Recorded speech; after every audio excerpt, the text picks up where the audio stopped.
All right, welcome back to Double B. This is Brad and Kevin, where we interview the movers, the shakers, the CEOs, and anybody in an entrepreneurial role or a business role.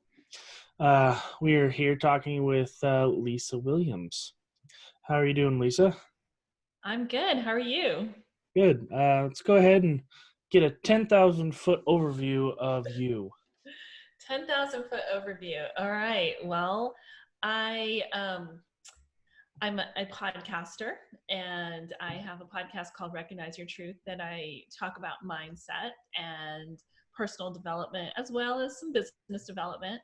I also am in the digital media marketing space. So I do a lot of social media. That is my full-time job and a side hustle that I have as well. Very nice. And we were actually on that podcast we recorded not too long ago. That was a lot of fun. So definitely check out Recognize Your Truth. Uh, Yes, there's that's a gonna, ton of value in there. there's that podcast will come out probably in another week or two. So that'll be awesome. Awesome. Yeah, you mentioned that you do social media full time. We kind of talked about it a little bit last time we spoke, but what is it that you do more in depth? So I actually sell digital media advertising in the B2B marketing in the B2B space, but digital marketing, digital advertising, social selling, it's kind of all combined into one. So there's this there's this idea out there that if you just have a podcast, or if you just have a blog, or if you just post on one social platform, that you're going to generate following or grow a business. And social media doesn't really live in a silo. It's kind of a hub and spoke kind of thing. And so you have to do all of it. You have to grow your email list. You have to post on social. You have to engage with your audience. If you have a podcast or if you have a blog, you have to constantly be promoting that and or reaching out to other people, like y'all do, to get guests on, like I do, to reciprocate. You constantly have to engage. And I think that that's what people tend to forget is I'm just going to post and, somehow my audience is going to grow without me. It's like showing up for a date and saying, hey, you want to get married, without, going on a couple of dates first. It's funny enough that you said that, because I saw an article earlier today come across my space of social media, and it said, I met my husband and 13 days later we eloped. And I was just like, holy crap, how do you do that? Right? Lord. Yeah. Well, and I don't know about you, but my email box gets full, my, direct messages get full of people trying to sell you something. And so I'm not knocking that. Everybody has to make a living, but it's just the approach that you take. It's how you approach it. So you have to constantly be engaging with your audience, and you have to meet them where they're at. So not everybody's in the space of ready to buy something from you. Not everybody is your bottom of the funnel. Some people are at the top, some people are at the middle, and some people are at the bottom. Well, and I think one big thing that you just brought up is the approach. I mean, how you approach these things really genuinely changes on how somebody acts, or even answers you. Right, right. So basically, honestly, you have to engage with your audience. Yes, you do. But what you have to do is you have to tell them what you could do for them. Because, for instance, let's just say I'm looking for a new car. And I don't know, let's just say I want a convertible. I know I want a convertible, but I don't know what kind of convertible I want. I don't know what brand. I don't know. So I'm just going to start Googling convertibles, and and I'm going to start looking at them, and they're going to tell me all the features and the benefits of the car. But really, what can it do for me?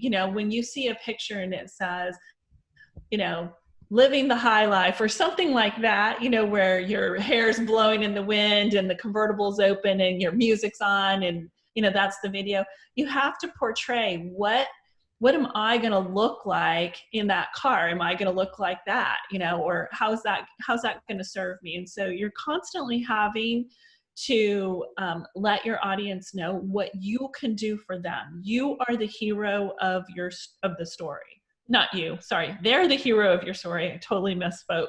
They're the hero of your story. You're the guide. So you have to figure out what you could do for them as the person that's marketing the company, the service, the business, whatever it is that you're marketing.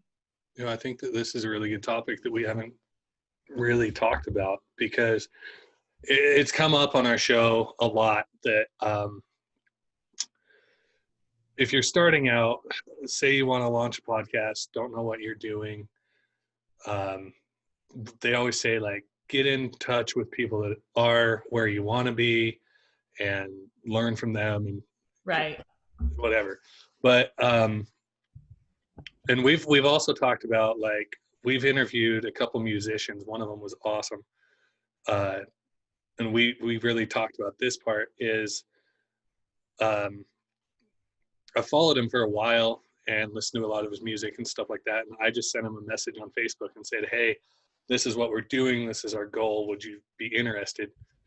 And he agreed. But that was before I learned about this aspect of it. And we're talking about building a relationship with somebody prior to asking. Because if I add somebody, say on Instagram, if I follow them and they follow us back, and then immediately shoot us a thing that says, hey, buy my crap, I'm never going to buy it, and I'll probably stop following them, or I'll block them or delete them or whatever.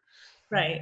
You don't do that. And even if you're portraying it like in such a way that it's going to highly benefit us, just right off the bat, without knowing who they are, what they do, we don't have a relationship at all, I'm not going to buy into it. So I think a lot of it too is, like, I'm talking to a couple people right now and getting to know them. They're getting to know me. And then I'm going to ask the question and pitch it in such a way that it does benefit them instead of both of us mutually. So right. I think that's something that we could definitely dive really deep into, to be honest, if we wanted to.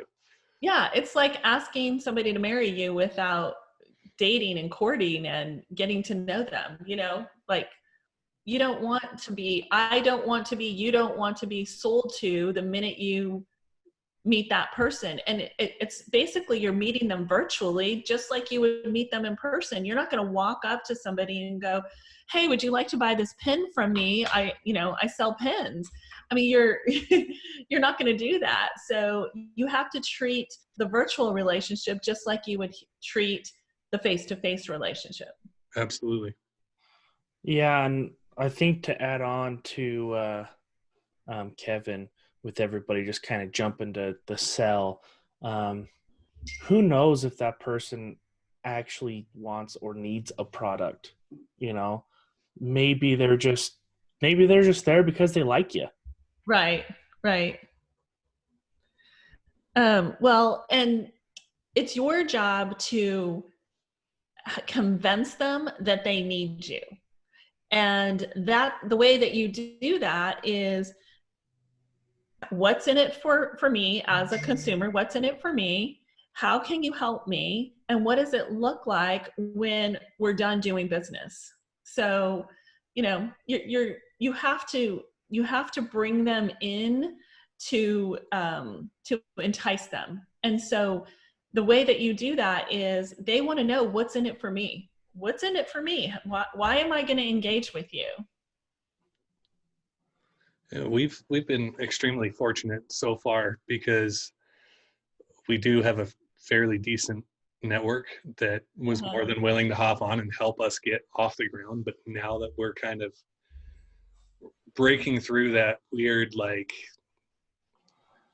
I want to say, like, we're at the puberty stage of podcasts. Like, we went through the baby stage, all of our mistakes. We had to stitch videos together because Zoom had issues, and it was a nightmare for a while. But now that we're finally like getting it down and we're starting to be picky about who we're talking to, that's something that's going to come in real handy to us in the next couple months.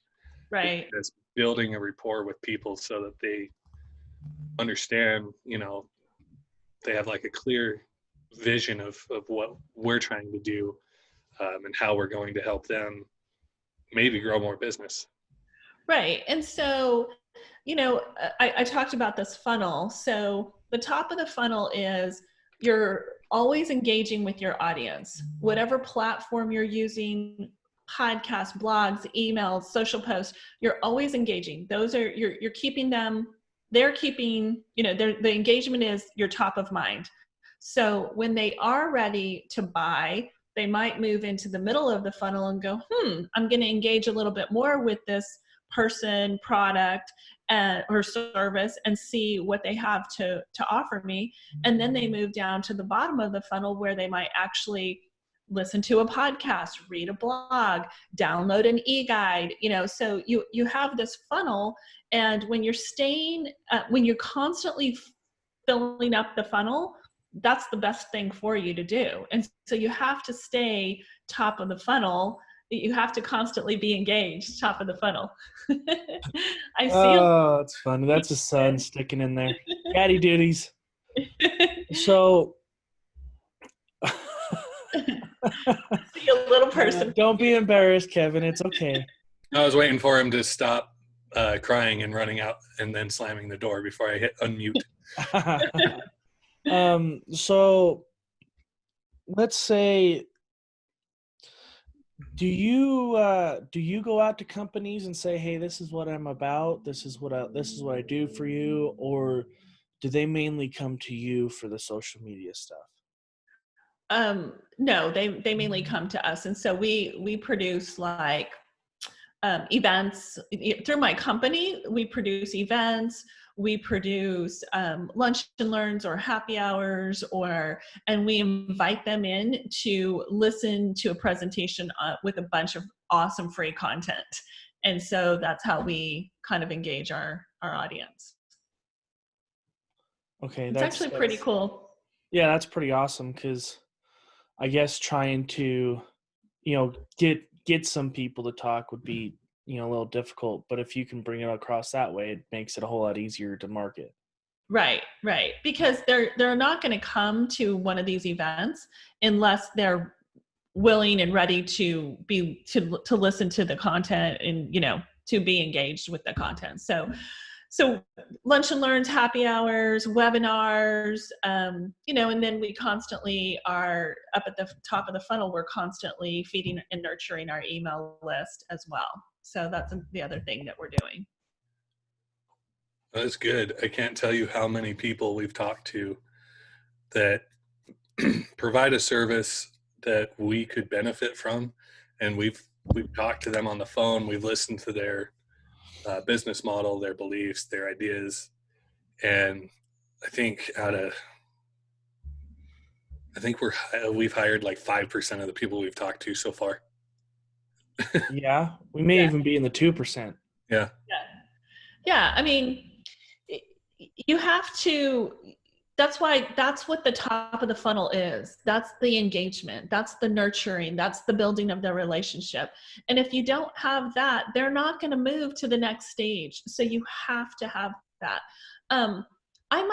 Let's just go back to my car example. I might want a car in 6 months, but I'm starting to look right now. I'm not ready to buy. I'm not ready to pull the trigger. I'm not ready to make that purchase, but I'm just kind of looking around. And guess what? If I go put my email address in on some of these websites, I'm going to start getting emails, and they're going to keep reminding me, hey, here's a sale, or hey, here's some percentage off, or, close out, or whatever. They're going to just keep reminding me. So they're going to stay top of my mind. What's funny is you brought that up, and it sparked a memory.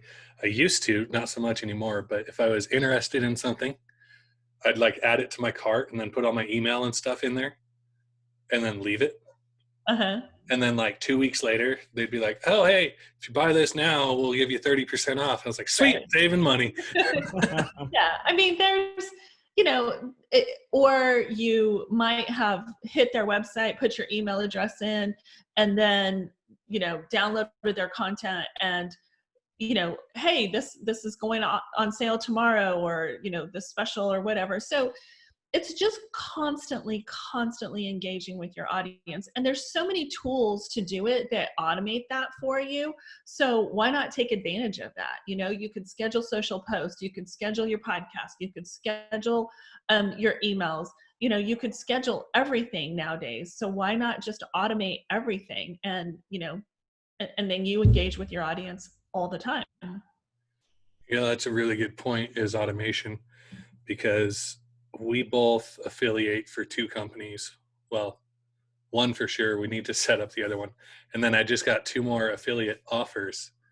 And so it makes sense to just automate all of that and then funnel it back in through my link and make money residually. So I think I'll do that. Thank you for that idea.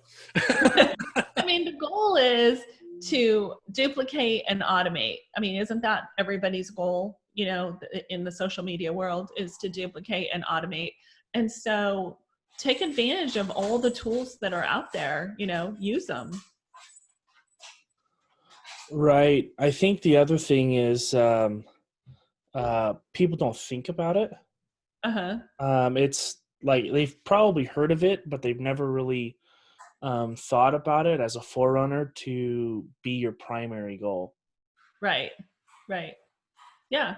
I mean, take advantage of everything that you can that's available to you, so that gives you free time to generate content. And, and then go engage on the platforms. It also gives you time to go engage on the platforms. So automate everything you could automate, engage, and create your content. That's my suggestion. Yeah, I could see that working really well. I mean, I, for one, don't know how to do that. I can edit videos and blow stuff up. Yeah.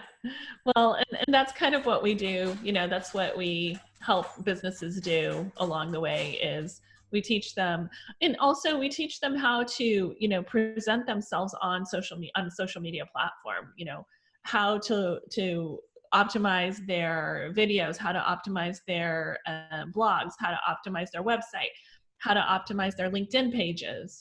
We teach them how to do all of that.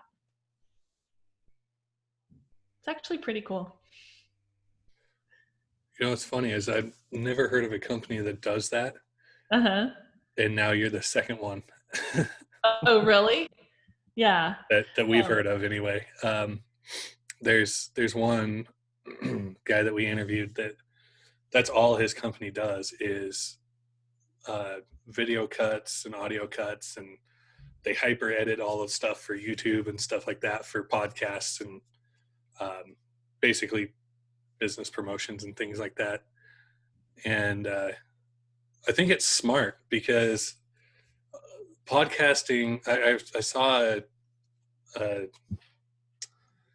thing the other day that said there's like 900,000 different podcast channels out, just in iTunes, and only like 230,000 are active.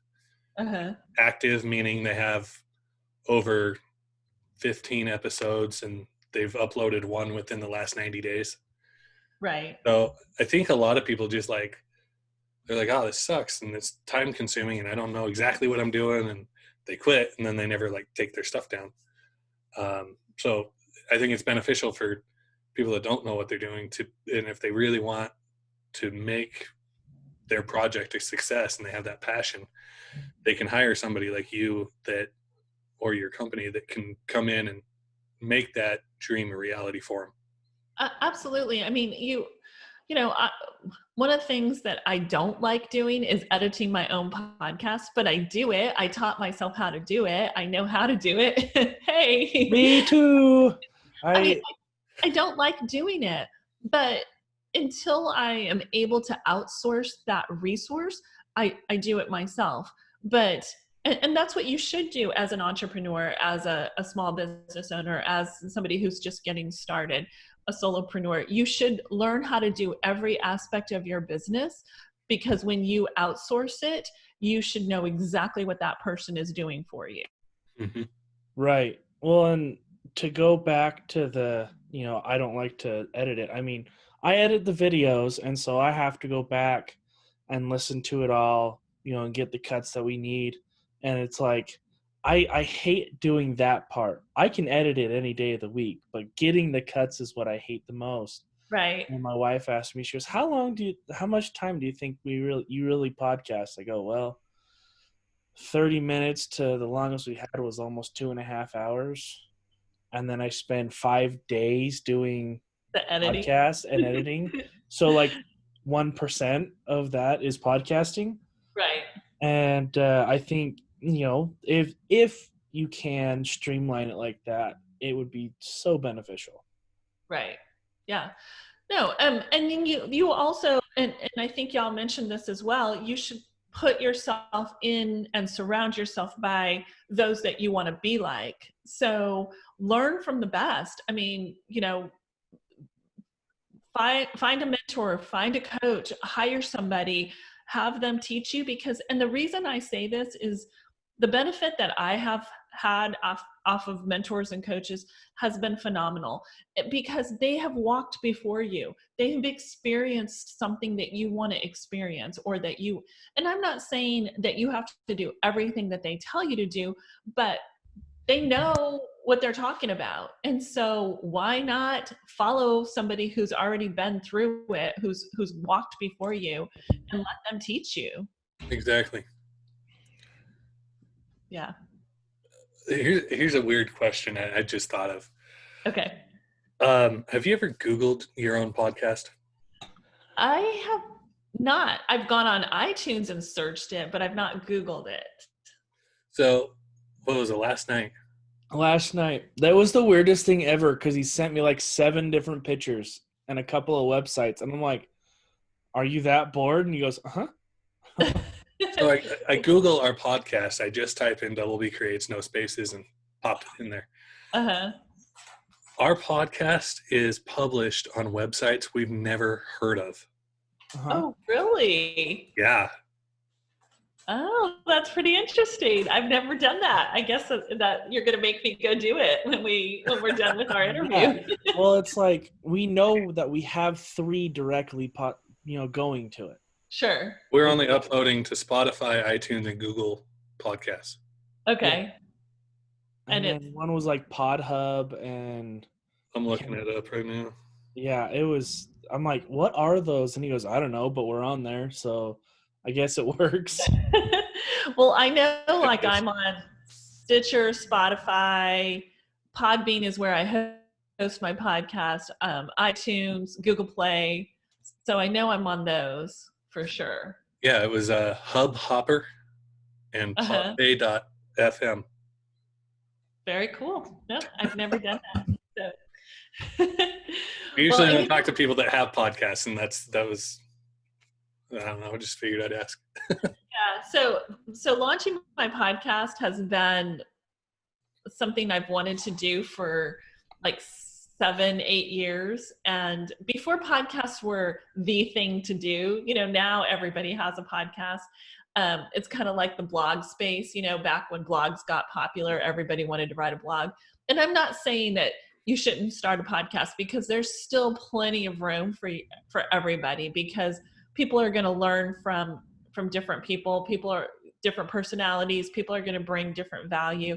But I wanted to start my podcast 7 or 8 years ago. As a matter of fact, the microphone that I'm talking to you on, I bought it on Amazon, I think 7.5 years ago. And so when I started recording my podcast last summer, I literally had to dust off the box and pull it out.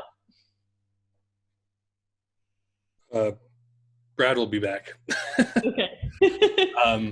We talked for 2 years, and we had lived like 5 minutes apart from each other. So we were like, we think that we're funny, and we kind of have this weird like back and forth with each other.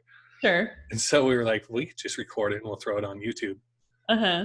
Well, then I moved. I'm in the southern half of the state now, and he's still up in the northern half. So we're I think 2.5 hours drive. Mm-hmm. So as soon as I moved, we got to talking, and I was like, we still got to do something, but I'm not driving up there every weekend to do a YouTube video, and vice versa. Right. And so we decided to do the podcast, and we sat there for like 2 weeks. We were like, okay, we're going to use the same name, same logo, and everything, because that's already bought, paid for, whatever. But then we were like, who do we know? Who do we listen to? And what could we do that's different?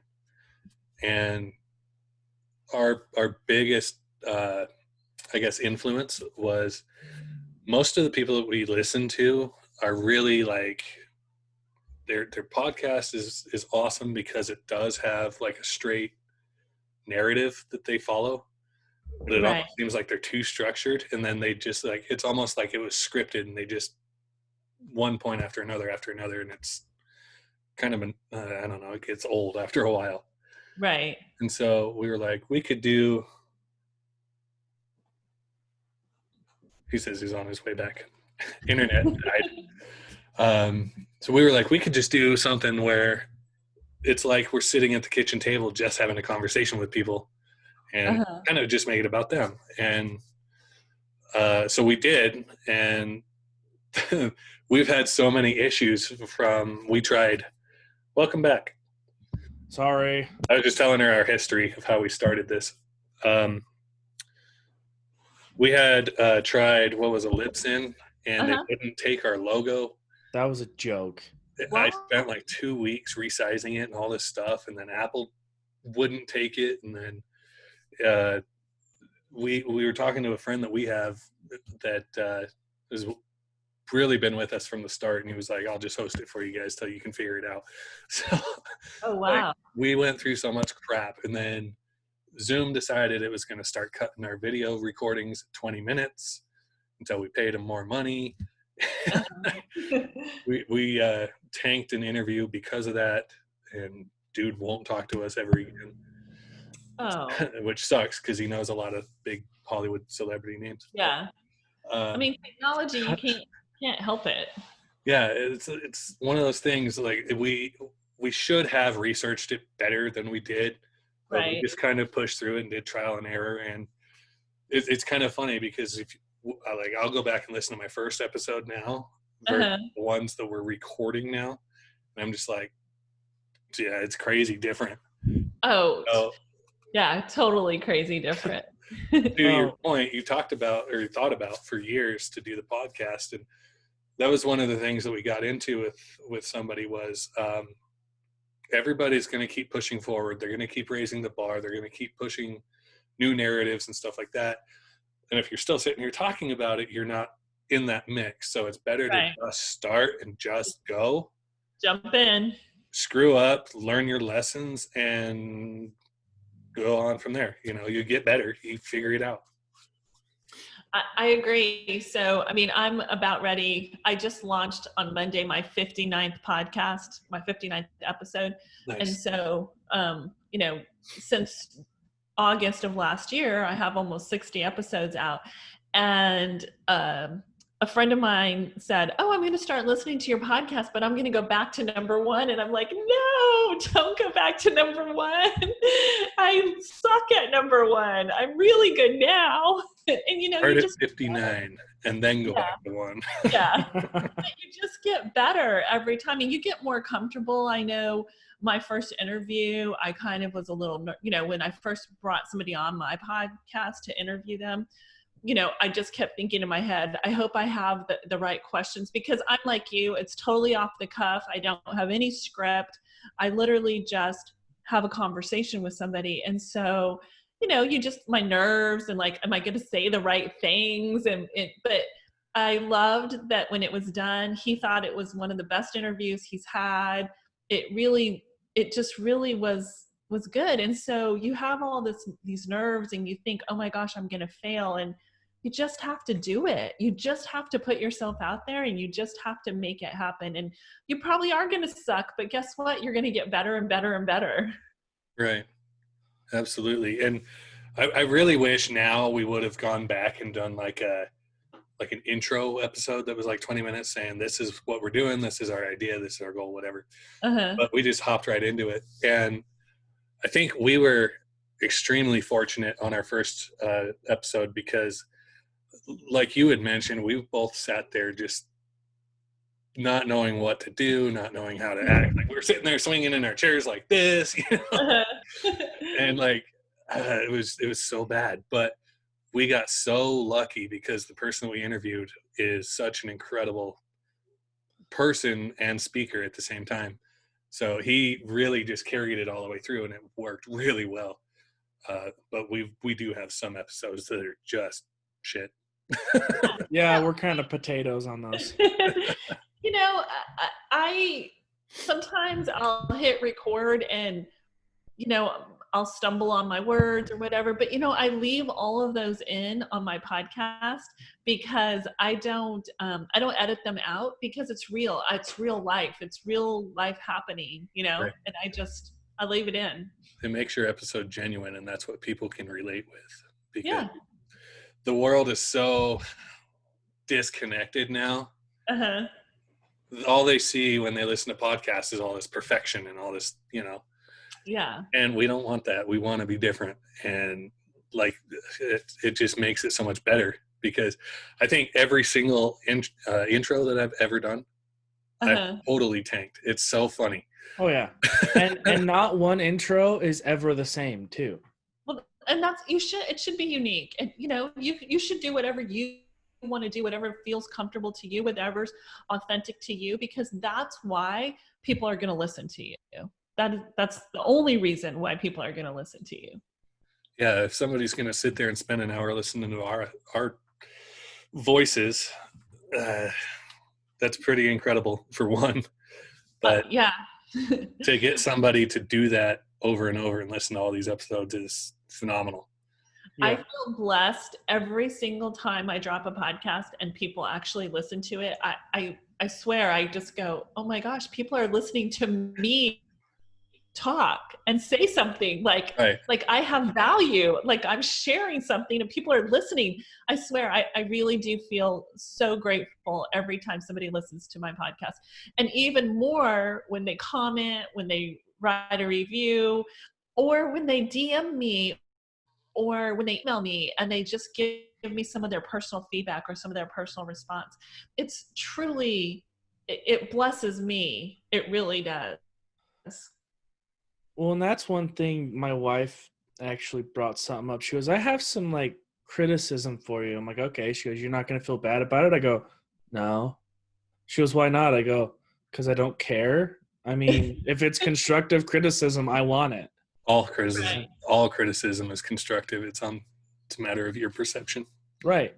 And she goes, oh, okay. Well, there's this. And then like there's even a review on ours that's constructive criticism. It's awesome. Yeah.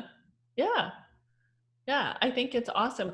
I do videos and I post them to LinkedIn, Facebook, and Instagram probably like 3 to 4 times a week, just promoting my podcast and giving some kind of motivational, inspirational something or another. And I have people who have reached out to me, private messaged me, DM'd me, and said, hey, Lisa, smile with your eyes more, or look directly at the camera, or slow down when you're talking. I mean, so they're obviously listening to me and they want me to succeed because they're giving me their feedback. And I'm so appreciative of it. I never, ever look at it and go, oh, I'm going to block this person or I'm never going to talk. I always say how appreciative I am of their feedback. He's dying. I'm on the last leg, so I'm still coughing up the chunks. Do we need to quarantine you from because you have the coronavirus? No, we won't even get onto that. I work at a sewer we don't need it. We could spend like an hour and a half. There's so many podcasts that just went up in the last like 2 weeks, and that's like the main topic. And yeah, that's it. You guys are. Never mind. Yeah. Here's what I am gonna say. I am gonna say this, and it has to do with the chaos that we're creating. But when we come from fear as an individual, you know, like when we have fear in our life turns into chaos. Something is not right in our life when we have fear. But when we have fear as a collective consciousness, oh my gosh, it creates stock markets to crash, and it creates airlines to shut down and businesses. It's crazy. It's crazy. And all I have to say is fear doesn't exist. It's all in our head. It just doesn't exist. I will say that I'm glad that stocks are down because I've been buying them left and right. They Some made people are- You're only going right back up. Yeah. Right. They made a little bit of a comeback today, so that was a nice little grow for me. I got Yeah. like 5 that came up like 5%, 4% today. I was like, Well, sweet. I live in Texas, so gas prices are under $2 here. Nice. Oh, Yeah. we're at like $2.65 for diesel for right now, so I would wish it would be lower than that. No, I think the other day I pulled up, it was like 198, 197, something like that. Yeah, crazy. That'd be beautiful. I'm just glad diesel's under $3 here finally. Yeah. Yeah, we had some neighbors like, this is the lowest I've ever seen it, and I'm like, I remember when it was 75 cents a gallon. And they're like, Oh, me too. oh, Yeah, me too. When I started driving, it was like $1.60. Really? Yeah, I remember when it was like 75 cents a gallon, less than $1. Yeah. Crazy. But no, I mean, we as a collective consciousness are creating this fear. We really are. Yeah. Well, and I think one thing to stand on that is you're not born with fear, you learn fear. Right. So the only thing you're born with is love. You're born with love. You're perfect in God's eyes when you're born. That is the way he created you. That is the way that you're meant to be. And so everything that you put in your mind is all stuff that doesn't exist. So fear, anxiety, anger, hurt, judgment, jealousy, all that stuff you put in your head, those don't exist. You weren't born with that. They don't exist. I can't tell you how many kids I see with anxiety issues because their parents are so much like, there's so much instilling fear from the parent into the child now. Yeah. It blows my mind. I'm like, now you've got all these other issues that you caused because you're sitting here telling your kid, you're going to get hurt if you do this. You can't do that. You're going to get hurt. You're going to break your leg if you do that. You can't ride your bike without elbow pads. Right. It's the safety police, you know, like it's crazy. Yeah, I mean, my parents, and I'm sure you're probably a little younger than I am, but I'm sure you probably grew up very similar. I mean, I would leave on a summer day, I would leave after breakfast and I wouldn't come home until dinner time. And I would just be out with friends, riding bikes, hanging out. And so, you know, I think my kids, you know, I have a 19 and a 20-year-old, they missed out on some of that. As they got a little older, I, you know, loosened the reins a little bit, but I think they missed out on some of that because that wasn't how they grew up. That was always this, oh, we have to be out there with them and we have to make sure that no one's going to kidnap them and we have to, you know, just fear. I'll be completely honest. When I lived in the city, Uh-huh. my kids couldn't go outside unless a parent was with them. Well, yeah, I mean, same with me. I was very much the same, but you know, it's this fear that we put in our heads. Yeah, and they love it now that we're down here because there's 70 houses in my town, something like that. I don't even have a street, the stoplight. So they can just they're free range kids, like free range chickens. They do whatever they want, and That's it's awesome. the same rule that I had. You know, let me know where you're going. Uh-huh. If you change your mind and you want to go somewhere else, swing by, let me know. That's it. Yeah. No, I love it. Be home before dark. Yeah. That was pretty much the way I grew up. But yeah, and street lights on. Crap. Gotta get home. My dad would come out and, you know, whistle for us to come home. Yeah.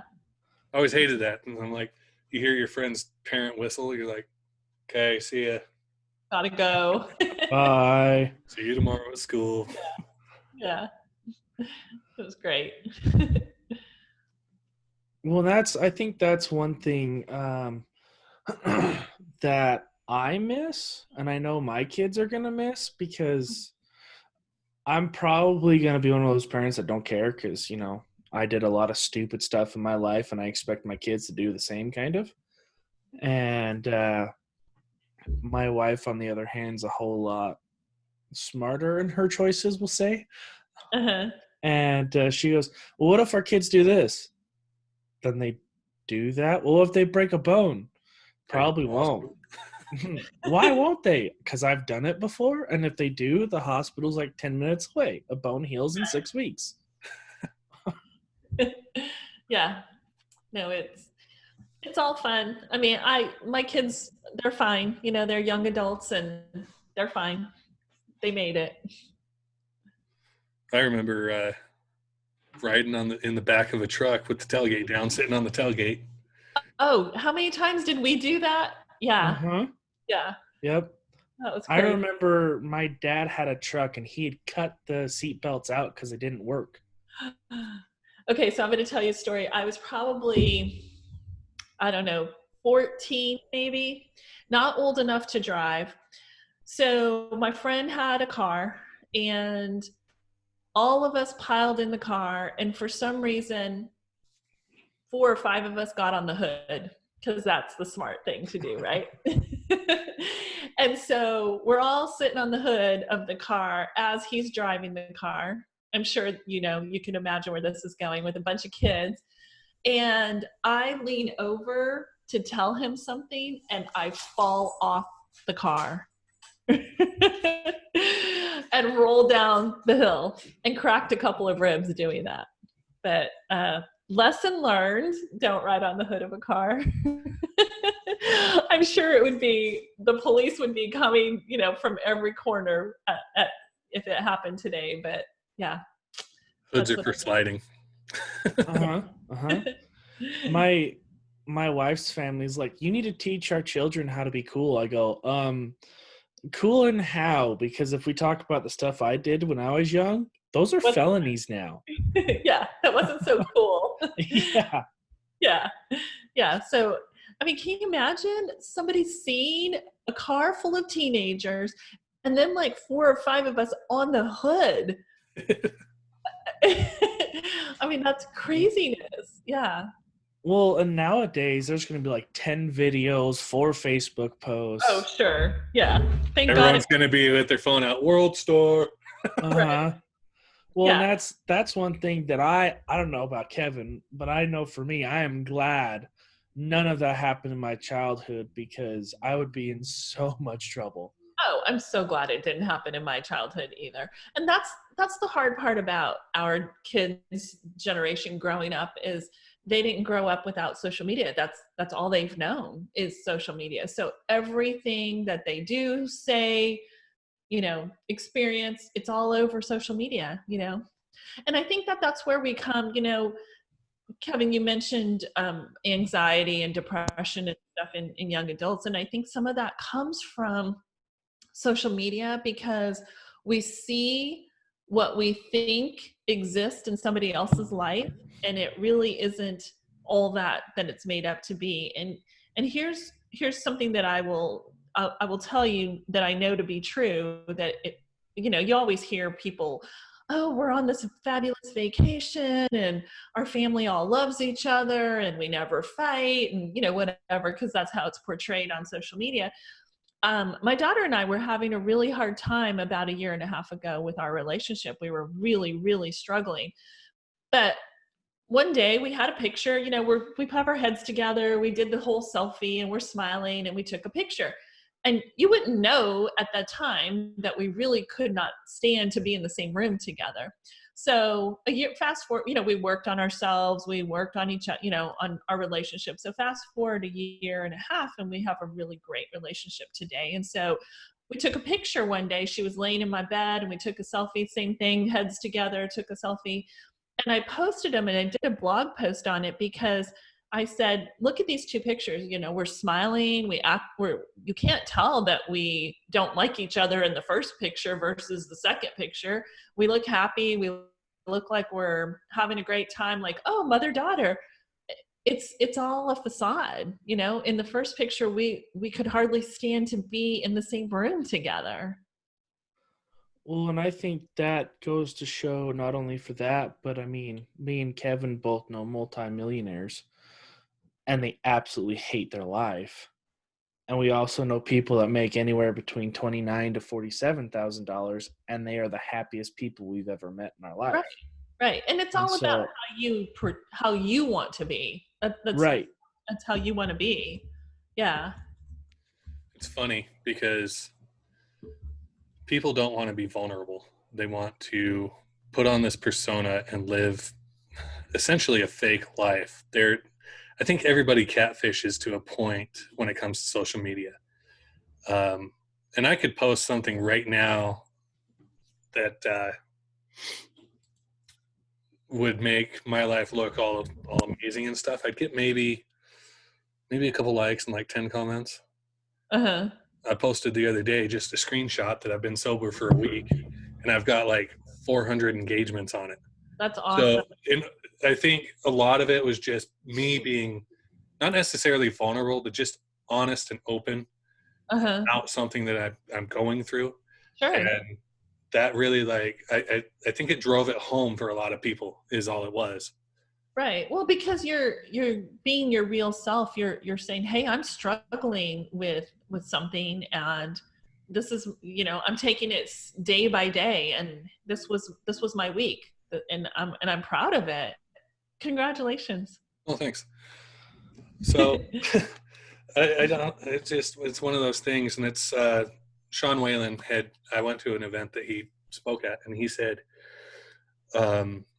after his divorce and everything, he was going through a bunch of stuff, and social media was new, and he had a couple friends, and all he said was, "I was an asshole during the divorce, and I realize that now." And that was kind of like his propelling point that got him to kind of where he's sitting now as far as social goes.